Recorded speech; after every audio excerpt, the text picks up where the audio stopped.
बलोचिस्तान के वॾे वज़ीर जाम कमाल की कुर्सी ख़तरे में पइजी वई। 65 मेंबर्स की ऐवान मां 33 मेंबर्स की हिमायत सां संदसि ख़िलाफ़ बेएतमादीअ वारी रिथ पेश।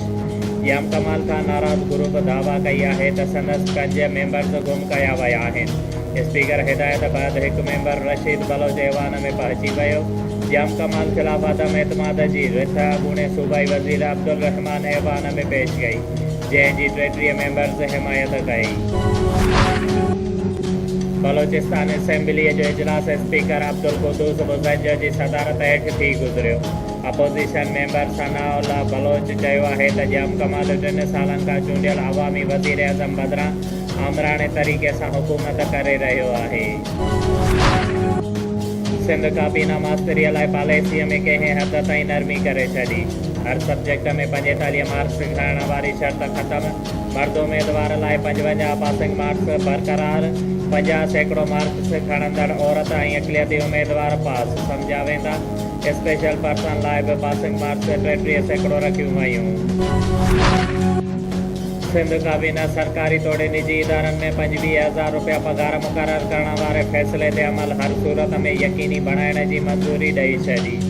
अमल दरामद न कंदड़ इदारनि ख़िलाफ़ कार्रवाई जो ऐलान। वॾे वज़ीर मुराद अली शाह वफ़ाक़ी हुकूमत ते छोड़ छंडींदे चयो है त महांगाईअ मां माण्हुनि जी अहिड़ी हालत कई है जो रोई भी नथा सघनि।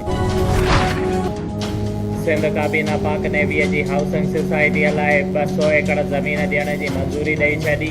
433 एकड़ ज़मीन SACMC खे भी ॾियण की मंजूरी ॾेई छॾी। 36 किलोमीटर ताईं पकड़ियल ज़मीन ते पाइपलाइन विछाई वेंदी।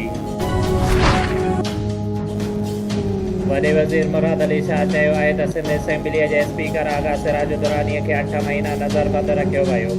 खेसि सुप्रीम कोर्ट में वञण जो हक़ भी नथो ॾिनो वञे। इदारनि में टकराव वारो माहौल पैदा कयो वियो आहे। आर्मी चीफ सां नेटो जे सीनियर सिविल नुमाइंदे की मुलाक़ात। Army chief general Qamar Javed Bajwa चयो है त अफगानिस्तान में इंसानी बहरान खां बचण लाइ आलमी बिरादरी पंहिंजो किरदार अदा करे। अमेरिकी नाज़मुल उमूर खे भी ख़बर है त नून लीग में 2 धड़ा आहिनि। अमरीकी सिफारतकार एक पाड़े वञी नून ऐं शीन जी सरबराहनि सां मुलाक़ात कई। चूंडनि खां अॻु टियों ग्रुप साम्हूं अची वेंदो। वफ़ाक़ी घरू वज़ीर शेख रशीद चयो है त हुकूमत जे इदारनि में के भी इख्तिलाफ़ न आहिनि। PDM महांगाई ख़िलाफ़ एहतजाज शुरू करे छॾियो। रावलपिंडीअ में गॾियल अपोजिशन जो एहतजाजी मुज़ाहिरो। बलोचिस्तान के शहर हरनाई, डेराला यार ऐं सोबतपुर में भी रैलियूं कढियूं वयूं। पश्तूनख्वा में भी DNP ऐं JUIF जे अॻुवाणनि ऐं कारकुननि जी वॾे अंग में शिरकत। KP जे सेनेटर अयूब अफरीदी इस्तीफ़ा ॾेई छॾी।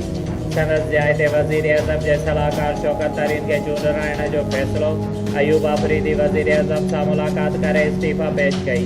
हुकूमत खाली थियल जनरल सीट ते शौकत तरीन खे सेनेटर चूंडाइण खां बाद खेसि ॿीहर नाणे जो वज़ीर बणाईंदी। मोरो शहर के उमराणी महला जो नौजवान 18 साल जो फैज़ मोहम्मद उर्फ बाबू मंगी सैलून के दुकान ते कम करण दौरान बिजली की तार में करंट लगन सबब बेहोश थी वियो, जैसे तालका अस्पताल मोरो आंदो वियो, जिते हू फौत थी वियो। बाद में लाश जो कानूनी घुर्जू पूरी करण बाद लाश वारसन हवाले किया वियो। लाश मोरो शहर के उमराणी महला घर पहुँचण ते कोहराम मची वियो। अड़े हादसे की रिपोर्ट मोरो थाने ते दाखिल कई वई।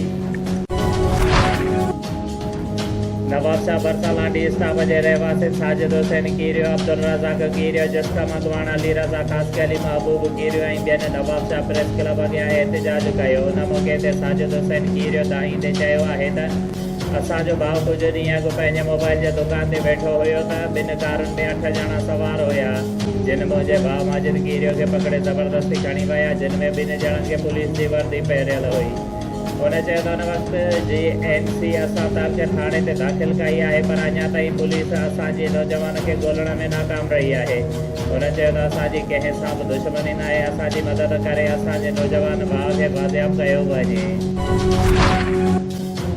सिंध मलाह फोरम तालका सकरण ऐं ज़िला शहीद बेनज़ीराबाद पारां निसार मलाह रईस अली बख्श मलाह जी अॻवानीअ में नवाबशाह प्रेस क्लब अॻियां एहतजाजी मुज़ाहिरो कयो वियो। उन मौक़े ते अॻुवाणनि चयो त कुझु ॾींहं अॻु सन शहर में 12 क़बरुनि जी बेहरमती कई वई। बेहरमती कंदड़ ज़फ़र शाह खे अञा ताईं गिरफ़्तार न आहे कयो वियो। उन्हनि चयो त हीउ अलमनाक वाक़ियो आहे, इंसान खे लॼाईंदड़ वाक़ियो आहे, पर पुलिस अञा ताईं को बि क़दम न आहे खयो। उन्हनि चयो त ज़फ़र शाह ऐं उन जे ॿियनि साथियुनि खे जल्द खां जल्द गिरफ़्तार करे कानून मूजिबि सज़ा ॾिनी वञे। ॿी सूरत में पूरी सिंध में मलाह बिरादरी पारां सख़्तु एहतजाज कयो वेंदो। असवाए हुसन सल्लल्लाहु अलैहि वसल्लम अमल करे अॼु जे भटकियल इंसानियत, महांगाई, बुख, गुरबत समेत सभिनी मसइलनि खां निजात ऐं आख़िर में कामयाबी हासिल करे सघिजे थी। हुज़ूर अकरम सल्लल्लाहु अलैहि वसल्लम सां मोहबत जो तक़ाज़ो आहे त सुन्नत रसूल ते अमल ऐं उन जे आंदल शरीयत जे निज़ाम जे निफ़ाज़ जे लाइ जदोजहद कई वञे। डिप्टी कमिश्नर शहीद बेनज़ीराबाद आमिर हुसैन पंवर अॼु मुख़्तियारकार ऑफिस सकरंड जो दौरो करे रिकॉर्ड चेक कयो। उन मौक़े ते ऑफिस ॿाहिरां सफ़ाईअ जे ख़राब सूरत हाल ते मुख़्तियारकार मथां कावड़ जो इज़हार कंदे खेसि सख़्तीअ सां हिदायत कई आहे त ऑफिस ॿाहिरां जल्द सफ़ाईअ जी सूरत हाल खे बहितर बणायो वञे। ॿीहर दौरो करे सफ़ाईअ जी सूरत हाल जो जाइज़ो वठंदो।